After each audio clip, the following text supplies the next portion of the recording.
नमस्कार सभी को। स्वागत है आपका आपके YouTube चैनल अंकित सर JCC में। आज पढ़ते हैं संविधान। संविधान में पढ़ेंगे कि संविधान का कैसे विकास हुआ, यानी संवैधानिक विकास। भारतीय संविधान के बारे में, भारतीय संविधान विकास कैसे हुआ।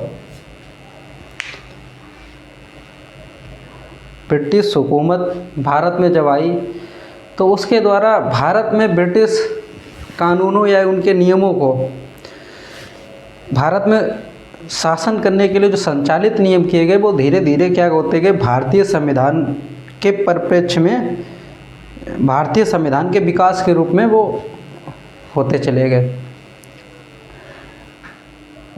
इसी को कहते हैं संवैधानिक विकास, भारतीय संवैधानिक विकास। हम अगर देखें भारत का संविधान, यानी संविधान को इंग्लिश में बोलते हैं कॉन्स्टिट्यूशन। भारतीय संविधान लोकतंत्र पर आधारित है। लोकतंत्र को इंग्लिश में बोलते हैं डेमोक्रेसी। डेमोक्रेसी यूनान शब्द से अगर देखा जाए, दो शब्दों से मिलकर के बना है। यूनान शब्द का डेमोक्रेसी है, तो एक शब्द डेमो और प्लस डोमोस। डोमोस का मतलब होता है लोग और क्रोएशिया का मतलब होता है शासन, यानी लोगों का शासन जो होता है उसी को बोलते हैं लोकतंत्र। अब्राहम लिंकन के हिसाब से अगर देखा जाए तो उन्होंने परिभाषा देते हुए कहा था कि जनता का शासन, जनता के लिए, जनता का ही प्रतिनिधि ये शासन चला रहा है, तो उसी को बोलते हैं लोकतंत्र। यानी जिस देश में प्रत्येक व्यक्ति की सहभागिता होती है उसी को हम बोलते हैं लोकतंत्र, यानी डेमोक्रेसी। जनता के द्वारा ही शासन चलाया जाएगा, उसी को बोलते हैं लोकतंत्र। तो भारत का संविधान लोकतंत्र पर आधारित है। संविधान की अगर बात की जाए तो दुनिया का सबसे पहला संविधान किसी देश का अगर बना तो वो था ब्रिटेन, जिसे ब्रिटेन इंग्लैंड बोलते हैं। दुनिया का पहला संविधान इंग्लैंड का है, और इंग्लैंड का संविधान अलिखित है। अलिखित का मतलब लिखित संविधान नहीं है। यहाँ और इंग्लैंड में ही सबसे पहले प्रधानमंत्री पद का गठन किया गया, प्रधानमंत्री। और इंग्लैंड का प्रधान पद का सबसे पहले जिक्र अगर कहीं मिलता है तो इंग्लैंड से मिलता है। इंग्लैंड का सबसे पहले था रॉबर्ट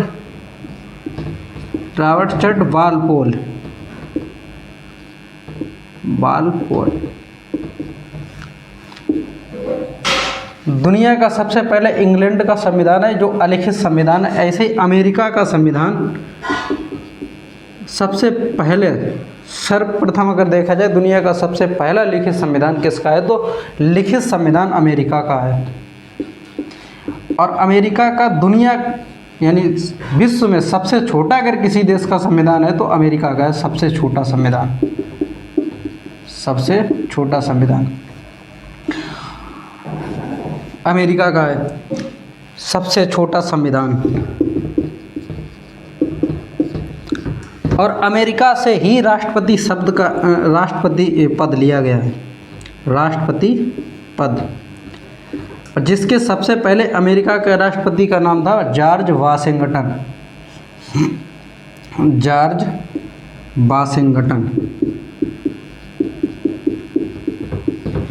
अमेरिका के सबसे पहले राष्ट्रपति का नाम है जॉर्ज वाशिंगटन। और अमेरिका से ही राष्ट्रपति पद का हुआ। दुनिया में सबसे पहले कोई अगर राष्ट्रपति पद का अगर दुनिया में आया तो किससे आया, अमेरिका से। अमेरिका में ये सिस्टम है कि कोई भी व्यक्ति 2 बार राष्ट्रपति बन सकता है, और वहाँ 4-4 साल का मतलब चुनाव होता है। जैसे अपने देश में राष्ट्रपति का चुनाव 5 वर्ष के लिए होता है, वहाँ 4 वर्ष के लिए होता है। तो ये कुछ संविधान के बारे में जानकारी थी। हम भारत के संविधान के बारे में अगर बात करें तो भारत का संविधान दुनिया का सबसे बड़ा संविधान है, लिखित संविधान। जैसे अमेरिका का सबसे छोटा लिखित संविधान है दुनिया का। सबसे पहले अगर किसी भी देश का अगर संविधान अगर लिखित अगर पूछा जाए किसका है तो वो अमेरिका का है। भारत का सबसे बड़ा लिखित संविधान है, इससे बड़ा दुनिया में किसी का संविधान है ही नहीं। संविधान का मतलब क्या होता है? संविधान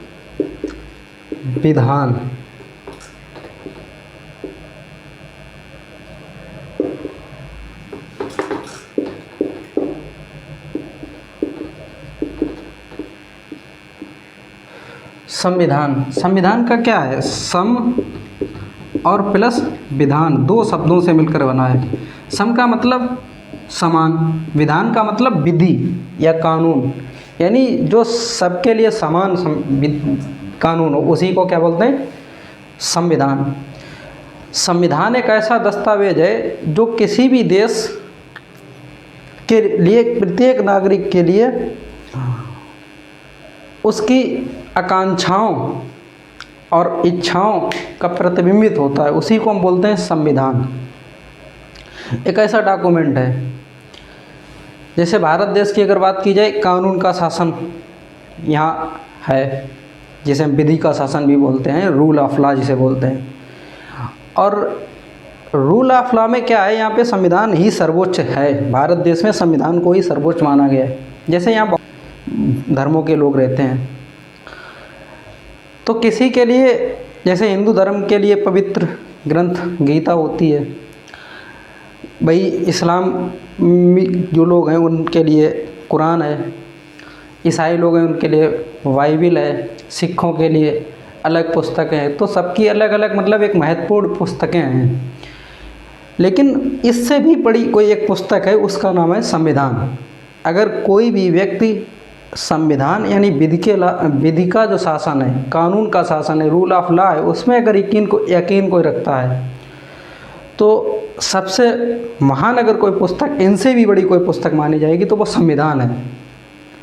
संविधान एक ऐसा डॉक्यूमेंट है जिससे पूरा देश चलता है, जिससे व्यवस्थापिका हुई, कार्यपालिका हुई, न्यायपालिका हुई, तो ये सब संविधान के ऊपर ही हैं। यानी व्यवस्थापिका भी और कार्यपालिका भी, न्यायपालिका इन्हीं के अधीन रह के काम करते हो, चाहे वो प्रधानमंत्री हो, चाहे मुख्यमंत्री हो, चाहे राज्यपाल हो, चाहे राष्ट्रपति हो, या पूरी मंत्री परिषद हो, वो संविधान के ही हिसाब से काम करते हैं। संविधान में जैसा दिया गया उसी के हिसाब से काम करेंगे। अगर नहीं कर रहे हैं तो न्यायपालिका करवाएगी।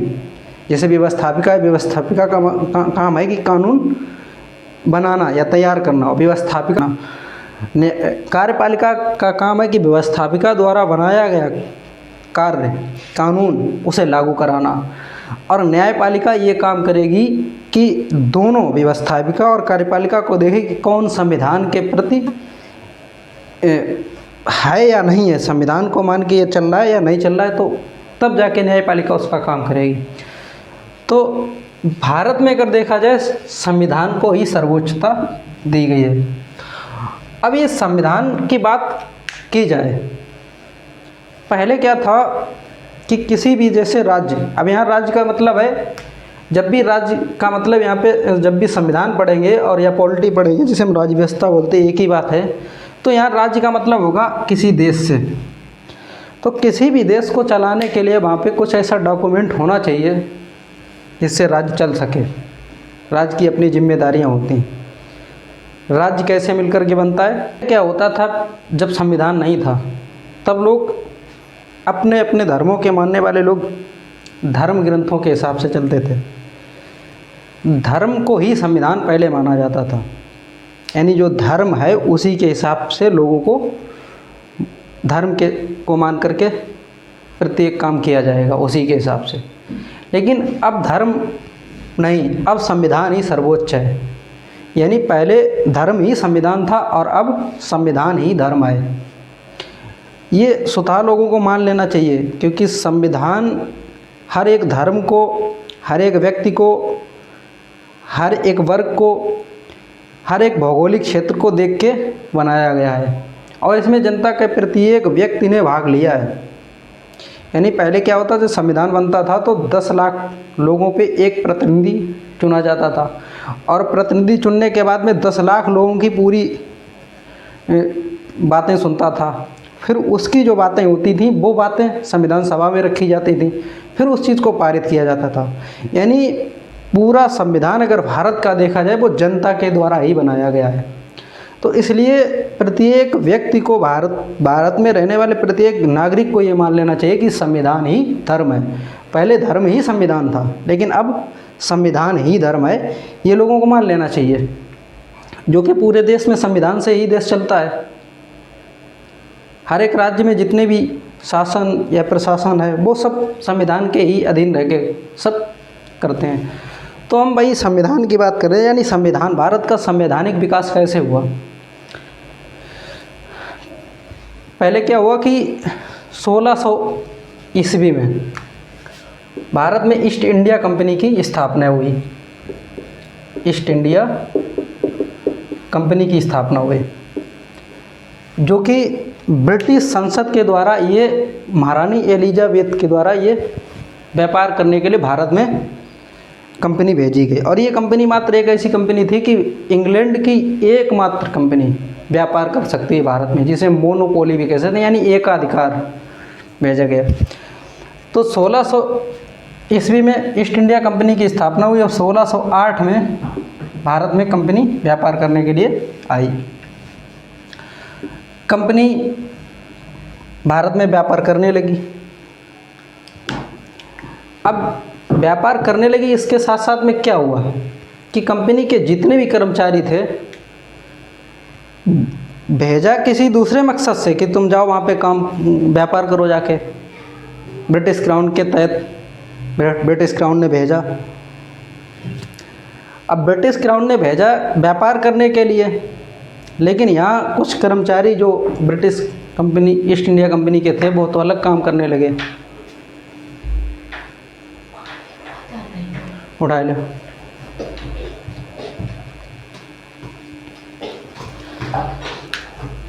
ईस्ट इंडिया कंपनी क्या करती थी भारत में आके,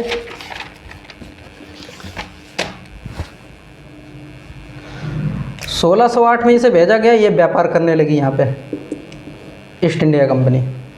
और जब ईस्ट इंडिया कंपनी व्यापार करने लगी तो क्या हुआ कि वहाँ पे ब्रिटिश क्राउन ने एकाधिकार यानी मोनोपोली लेके भेजा कि जाओ वहाँ पे अकेले सिर्फ इंग्लैंड की एक ही कंपनी काम कर सकती है भारत में व्यापार करने का।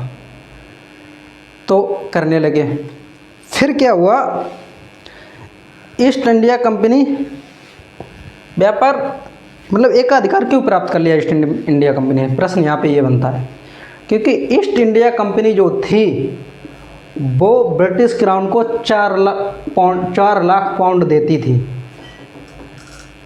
East India company 4 lakh pound देती थी साल के हिसाब से, इतना रुपए देती थी। इसलिए ये कंपनी एकाधिकार प्राप्त कर चुकी थी, यानी मोनोपोली लागू थी, कोई दूसरी कंपनी काम नहीं कर सकती थी। 1768 में कंपनी पूरी तरीके से दिवालिया हो गई, यानी करप्शन बहुत ज़्यादा बढ़ गया।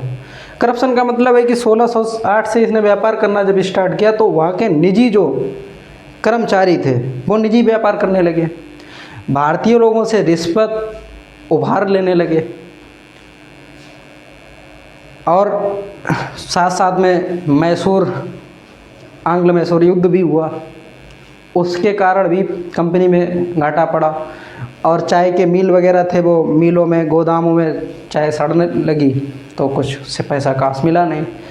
तो कहानी ये बनी कि 1768 में कंपनी ने ही उल्टा ब्रिटिश क्राउन से यानी महारानी एलिजाबेथ से 1 लाख रुपए मांग दिया। कंपनी में भ्रष्टाचार इतना बढ़ चुका था, 1 लाख रुपए उल्टा रुपए मांग दिया। किससे? महारानी एलिजाबेथ। तो आते आते जब इतना ज़्यादा सब कुछ बढ़ा तो ब्रिटिश क्राउन ने क्या किया, ब्रिटिश संसद ने एक एक्ट बनाया और एक्ट बना के भारत में भेजा 1773 का रेगुलेटिंग एक्ट। ये भारत में सबसे पहले आने वाला एक्ट था, रेगुलेटिंग एक्ट 1773। इसने कुछ खास कंपनी को रेगुलेट करने के लिए एक नियम बना के ये भेजा। 6-7 नियम इसमें थे, इसलिए भेजे क्योंकि कंपनी ने कुछ जो ज़्यादा अधिकार दे रखे थे वो अपने अंडर में करने की कोशिश की, कि भ्रष्टाचार बनने लगा, यानी न्याय जिसे बोल सकते हैं रेगुलेट करने के लिए। तो 1773 में सबसे पहले क्या था, इसमें चेंज ये किया गया। पहला अगर इससे प्रश्न अगर पूछा जाएगा कि 1773 में रेगुलेटिंग एक्ट में क्या किया गया, तो सबसे पहले इसमें एक आएगा, बंगाल का जो गवर्नर होता था, अब वो गवर्नर नहीं रहेगा, अब बंगाल का गवर्नर जनरल बोला जाएगा। बंगाल का गवर्नर